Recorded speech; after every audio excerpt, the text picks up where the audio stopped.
శ్రీ మహాగణాధిపతి నమః. కాలంలో వచ్చే మార్పులను నియంత్రించేవే ప్రతి మాసంలో వచ్చే పండుగలు. వాటి ఆచరణ ద్వారా రక్షణ లభిస్తుందన్నది మన సంస్కృతి సాంప్రదాయాల సూచన. సాంప్రదాయం ప్రభుత్వం వంటిది, మనకు సూచనలు చేస్తుంది.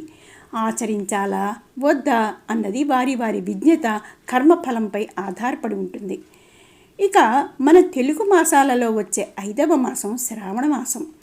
చాంద్రమానం ప్రకారం పౌర్ణమి రోజున చంద్రుడు శ్రవణ నక్షత్రంలో సంచరించడం వల్ల ఈ మాసానికి శ్రావణ మాసం అనే పేరు వచ్చింది. నభోమాసం అనే పేరు కూడా ఈ మాసానికి ఉంది. శివకేశవ అభేదాన్ని ఈ మాసం స్పష్టంగా చాటుతోంది. శ్రవణ నక్షత్రం శ్రీ మహావిష్ణువు జన్మ నక్షత్రం. పున్నమి చంద్రుడి కళలతో శ్రీ మహాలక్ష్మి సంపూర్ణ వరదాయిని.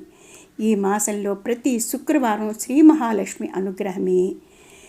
ఈ మాసమంతా శ్రీ మహాలక్ష్మి విష్ణువులను అర్చించడం వల్ల వారిద్దరి అనుగ్రహాన్ని విశేషంగా పొందవచ్చు.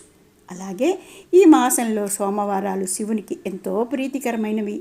మంగళవారాలు గౌరీదేవిని పూజిస్తే అంతులేని సౌభాగ్యాన్ని ప్రసాదిస్తుంది.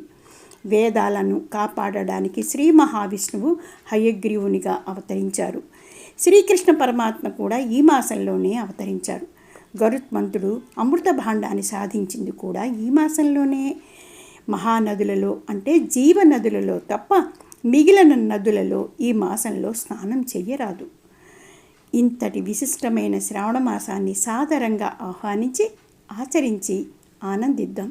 శుభం భూయాత్.